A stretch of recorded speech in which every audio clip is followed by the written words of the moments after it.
Shalom, puji Tuhan, Tuhan Yesus baik, Tuhan Yesus luar biasa. Segala kemuliaan hanya bagi Tuhan Yesus.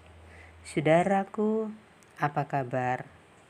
Semoga semua kita dalam keadaan sehat, hidup yang diberkati Tuhan. Mari sediakan waktu kita beberapa menit mengawali hari ini untuk berjumpa dengan Tuhan dalam doa dan firman. Mari berdoa. Bapa, kami bersyukur atas hari ini, atas nafas hidup dan waktu yang Tuhan berikan bagi kami. Firman Tuhan hendak menuntun perjalanan hidup. Mohon urapi hati dan pikiran kami untuk mendengar dan melakukannya dalam nama Tuhan Yesus. Amin. Firman Tuhan terambil dalam Ayub pasal 42 ayat 5. Demikian bunyi firman Tuhan. Hanya dari kata orang saja aku mendengar tentang Engkau, tetapi sekarang mataku sendiri memandang Engkau. Saudara yang dikasihi Tuhan, masalah selalu hadir dalam hidup kita.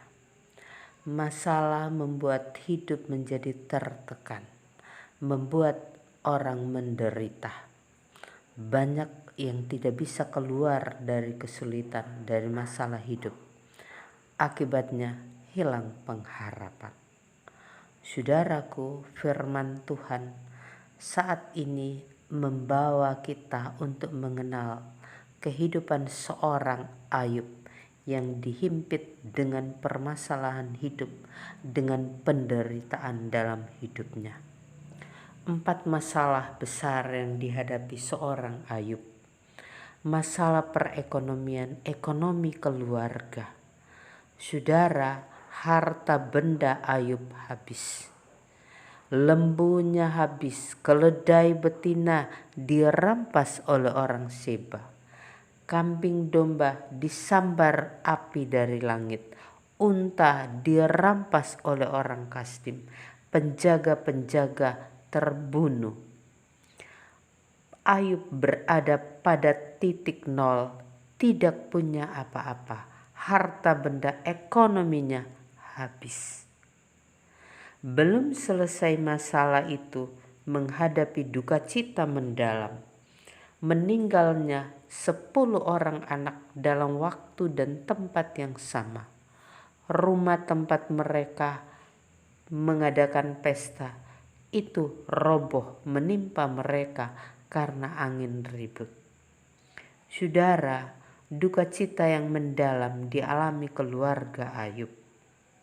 Belum selesai itu, Ayub pun dihadapi dengan persoalan sakit penyakit menimpa dirinya.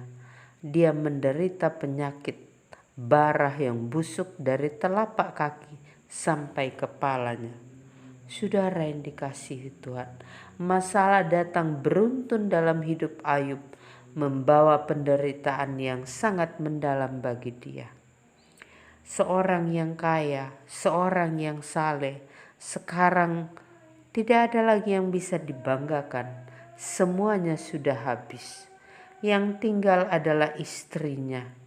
Tetapi ternyata sang istri pun tidak mampu bertahan menghadapi persoalan hidup, penderitaan yang bertubi-tubi datang. Sehingga terjadi konflik dalam kehidupan suami.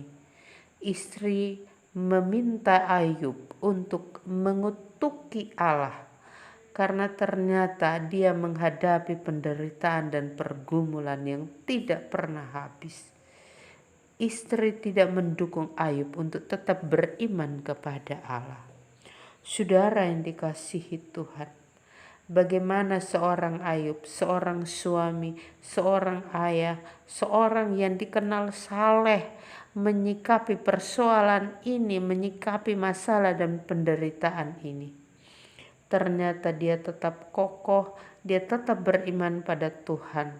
Ada doanya yang luar biasa yang boleh kita lihat pada pasal 29 ayat 26. Juga sesudah kulit tubuhku sangat rusak, tanpa dagingku pun aku akan melihat Allah.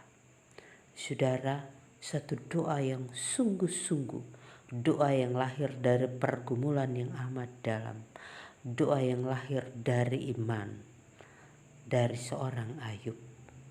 Dan Tuhan menjawab doanya pada pasal 42 ayat 5. Hanya dari kata orang saja aku mendengar tentang Engkau, tetapi sekarang mataku sendiri memandang Engkau. Saudara, ini kesaksian hidup Ayub bahwa di dalam masalah, di dalam penderitaan yang bertubi-tubi datang menerpa kehidupan keluarganya, dia justru berjumpa langsung dengan Tuhan. Dia boleh melihat Tuhan, memandang Tuhan secara pribadi. Ia punya pengalaman iman bersama dengan Tuhan. Saudaraku, apa yang menjadi masalah saya dan saudara? Ekonomi, duka cita, pekerjaan, penyakit atau konflik, apapun itu, Ayub menjadi teladan bagi kita. Tetaplah berdoa, andalkan Tuhan. Masalah itu dipakai Allah untuk jadi berkat, memproses hidup keberimanan kita orang percaya. Saudara yang dikasihi Tuhan, kita bisa berjumpa dengan Tuhan di dalam penderitaan, di dalam persoalan, untuk mengenal Tuhan lebih dekat lagi. Pada akhirnya hidup Ayub dipulihkan, hidup yang lebih diberkati daripada hidup yang terdahulu. Saudaraku, tetaplah berdoa, andalkanlah Tuhan dalam masalah, dalam penderitaan. Tuhan Yesus memberkati. Amin. Mengakhiri perenungan, mari berdoa. Bapa, terima kasih. Firman-Mu sudah kami dengar, tolong kami untuk melakukan dalam hidup. Hari ini seluruh kehidupan kami yang mendengarkan firman Tuhan, kami bawa ke dalam tangan Tuhan. Usaha pekerjaan kami, mohon campur tangan supaya berhasil, jadi berkat dalam hidup. Pendidikan anak-anak kami, Tuhan tolong supaya mereka bisa bertumbuh dan terdidik menjadi orang yang berhasil dalam hidup. Bapa di sorga, mohon kekuatan dan kesehatan menjadi bagian dalam hidup kami. Mohon ampun dosa kami di dalam nama Yesus. Amin. Saudaraku, terima kasih. Sambutlah hari ini dengan sukacita. Jalanilah dengan iman. Berkat-berkat baru tersedia bagi kita semua.